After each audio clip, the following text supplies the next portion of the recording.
Magandang araw, ako si Binibining Michelle Bidig, ang guro nyo sa Pilipino.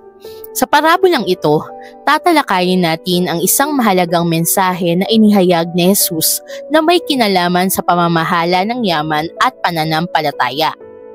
Ang parabola ay isang kwento na puno ng simbolismo at aral na magbibigay sa atin ng pagkakataon na suriin ang ating sarili at ang ating pananaw sa paggamit ng mga bagay na ipinagkaloob sa atin.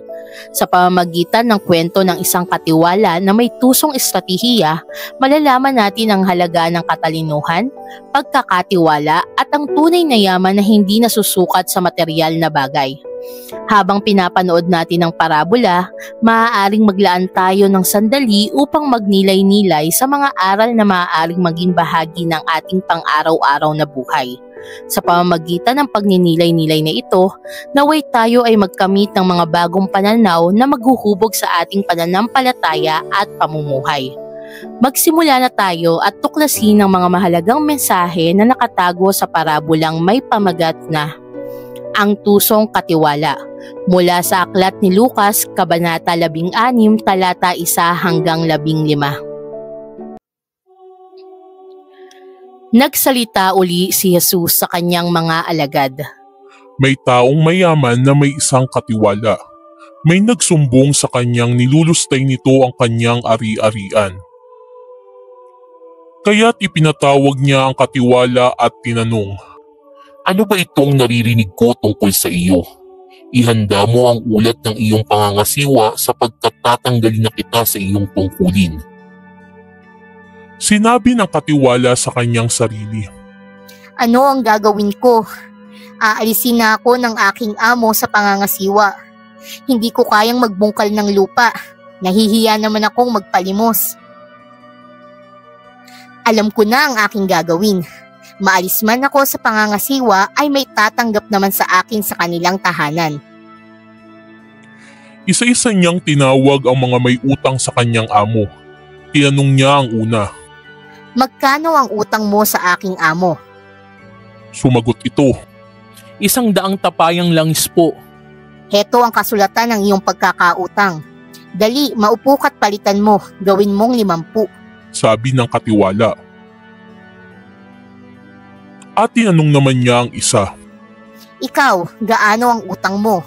Sumagot ito, 100 kabang trigo po. Heto ang kasulatan ng iyong pagkakautang. Sabi niya. Isulat mong 80.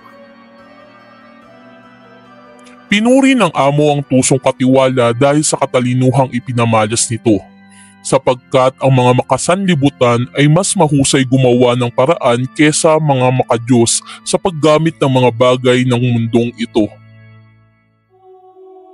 At nagpatuloy si Jesus sa pagsasalita.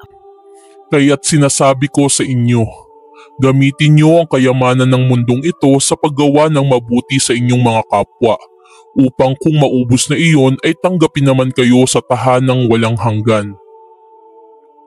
Ang mapagkakatiwalaan sa maliit na bagay ay mapagkakatiwalaan din sa malaking bagay. Ang mandaraya sa maliit na bagay ay mandaraya rin sa malaking bagay. Kaya kung hindi kayo mapagkakatiwalaan sa mga kayamanan ng mundong ito, sino ang magtitiwala sa inyo ng tunay na kayamanan? At kung hindi kayo mapagkakatiwalaan ng kayamanan ng iba, sino ang magbibigay sa inyo ng talagang para sa inyo? Walang aliping maaaring maglingkod ng sabay sa dalawang Panginoon, sapagkat kamumuhian niya ang isa at iibigin ang ikalawa. Paglilingkuran ng tapat ang isa at hahamakin ng ikalawa.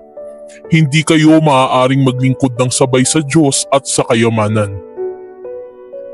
Nang marinig ito ng mga Pariseyo, kinutya nila si Jesus sapagkat sakim sila sa salapi.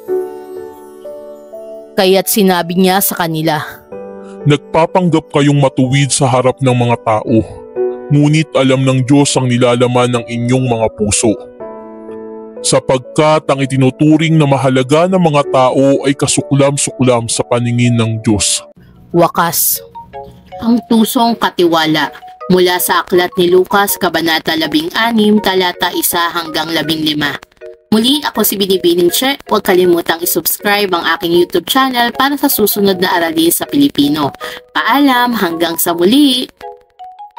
Sanggunian, Pilipino, ika-10 baitang, Pivot 4A Learners Material, unang markahan, unang edisyon 2020.